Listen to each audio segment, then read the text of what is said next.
Hello, नमस्कार मित्रांनो. तुम्हा सर्वांचं स्वागत आहे LNN अकॅडमीमध्ये. मित्रांनो, काल बरेच व्हिडिओ आले यावर आणि मला पण भरपूर विद्यार्थ्यांनी विचारलं की सर एकदा तुम्ही व्हिडिओ बनवा.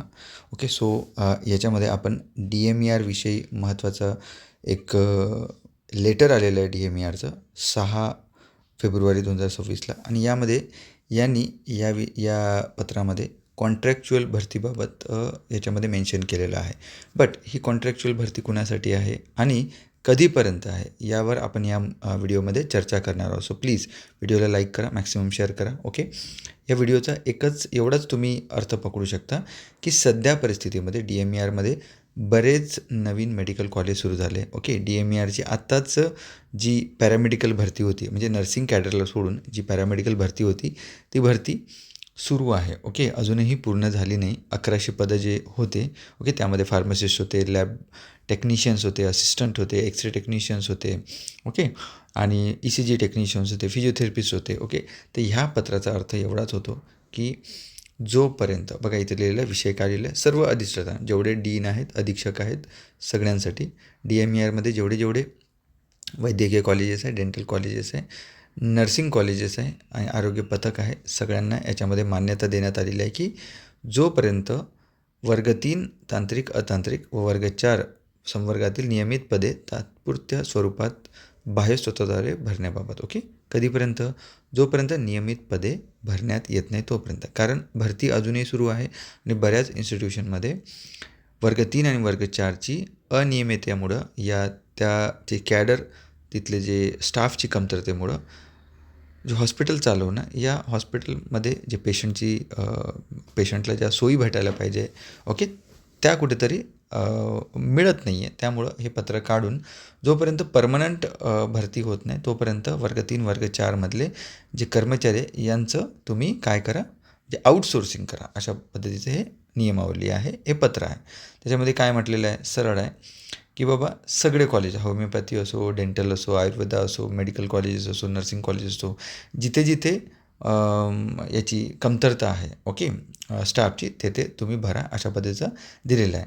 तर हे पत्र ऑलरेडी 6 जून 2025मध्येच त्यांनी हे पत्र काढून कळवलं होतं की भरती आम्ही पुढे करणार आहोत. आणि भरती तुम्हाला माहीत आहे, एक जून जुलैमध्ये एक भरती आली होती, पण अजूनही त्याची या भरतीची चालूच आहे. अजून पुन्हा 2 ते 4 महिने यावर लागू शकता आणि बऱ्याच ठिकाणी लोक कामाला नाही आहेत.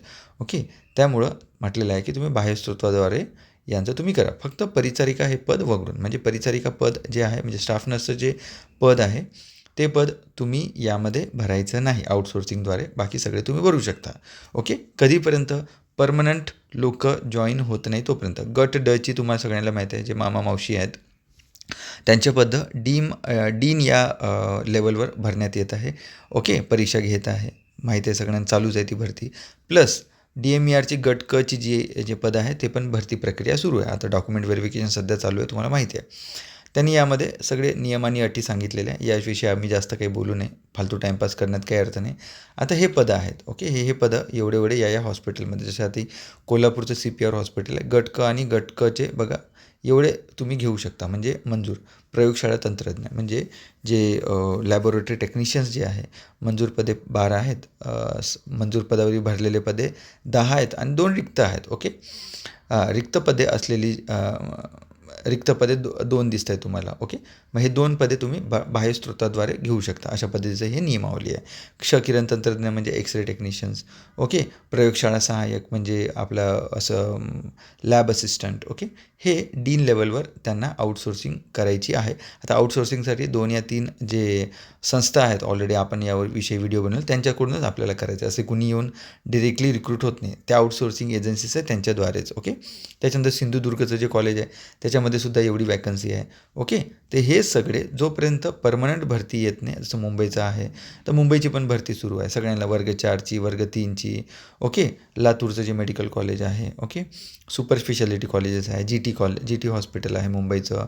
ओके, याच्यामध्ये सगळ्या बऱ्याच संस्था दिलेल्या आहे. हे लेटर आपल्या टेलिग्रामला तुम्ही वाचलं असेल, पुन्हा टाकतो. यामध्ये सांगायचं तात्पर्य एवढंच आहे की बाळांनो, तुम्ही घाबरू नका. नर्सिंग कॅडर यामध्ये फार मोठं असतं. नर्सिंग कॅडरचा जे युनियन्स आहे त्यांचा विरोध होता हा याला आउटसोर्सिंगसाठी. ओके, ऑलवेज तुम्ही परमनंट भरती करा, कारण रिस्पॉन्सिबिलिटी नावाचा पण एक प्रकार असतो. ओके, पेशंट सोबत डिरेक्टली कनेक्टेड असतो आपण, खरं सांगायचं nursing cadre. Okay, because of that doctor and nursing कॅडरमध्ये मोस्टली परमनंट भरतीच तुम्हाला इथे बघायला मिळतात. बाकी जे कॅडर आहे ते इनडायरेक्टली कनेक्टेड असतात, डिरेक्टली कनेक्टेड नसतात. ओके, त्यामुळं हे जे कॅडर आहे, एवढ्या कॅडरचं तुम्ही आउटसोर्सिंगद्वारे तुम्ही भरू शकता. ह्या पद्धतीनं शासनाचं परिपत्रक आहे. कधीपर्यंत? जोपर्यंत परमनंट लोक जॉईन करत नाही तोपर्यंत. ओके, सो एवढंच याच्यामध्ये दिलेलं आहे. आणि हे सुद्धा 7 ऑगस्ट 2025चं परिपत्रक तुम्हाला दिसतं की रिक्त पदे आउटसोर्सिंगद्वारे भरा, अशा पद्धतीनं. म्हणजे तुमच्या रुग्णसेवेमध्ये खंड पडू देऊ नका, फक्त परिचारिका पद वगळून. आता परिचारिकाचं पद कधी येईल? ओके, त्याविषयीसुद्धा तुम्हाला सांगतो आहे की लवकरच आपल्याला बघायला मिळेल. आता MPSCचे वारे वाहत आहे. ओके, सो जस्ट वेट, 1-1.5 महिन्यामध्ये आपल्याला क्लिअर होऊन जाणार आहे की MPSC एक्झाम कंडक्ट करणार की नाही करणार. कारण MPSCने लवकरात लवकर आपल्याला सांगायला पाहिजे की एक परिपत्रक काढून की बाबा MPSCच्या याच्यामध्ये हे पदं भरल्या जातील आणि हे पदं आम्ही होऊ शकते की दुसऱ्या एजन्सीद्वारे पण भरल्या जातील. अशा पद्धतीने MPSCने लवकरात लवकर एखादं पत्र जर काढलं तर आपण हे होतो, म्हणजे काय म्हणतो, निश्चिंत होतो की बाबा कुठले पदं कुठल्या याच्याने भरल्या जाणार. आता ह्या एजन्सी आहे, ह्या एजन्सीद्वारेच हे भरलं जाईल. ओके, हे बघा याच्यामधलेलं आहे. ओके, मे स्मार्ट सर्व्हिसेस आणि त्यानंतर मे क्रिस्टल इंटिग्रेटेड सर्व्हिस. ओके, आणि मे VBG इंडिया याद्वारेच भरलं जाणार आहे. ओके, कुठल्या आता बघा, हे crystal integrated services, VBG India limited, smart private limited, हे कुठल्या कॉलेजचे, मेडिकल कॉलेजचे जागा भरत्या जाईल कुठल्याद्वारे. ओके, कुठल्या एजन्सीद्वारे हे याच्यामध्ये दिलेलं आहे. हे समजून घ्या, टेन्शन घेऊ नका, अभ्यास करत राहा. ओके, लवकरच 1-1.5 महिन्यामध्ये सगळा पिक्चर क्लिअर होईल आणि तुमचा अभ्यास सुरळीत चालू ठेवा. येणाऱ्या परीक्षांसाठी learn next nursing LNN academy उद्यापासून नवीन बॅच आपली सुरू करत आहे. Learn next nursing app visit करा प्लेस्टोअरवर. आणि DME DHSसाठी जर तुम्ही प्रिपरेशन करत असेल तर डेफिनेटली तुम्ही काय करायचं, जो कोर्स आहे तो परचेस करण्याचा प्रयत्न करा. लवकरच आपली DME DHS स्पेशल बॅच सुरू होणार आहे. थँक्यू, धन्यवाद, जय हिंद.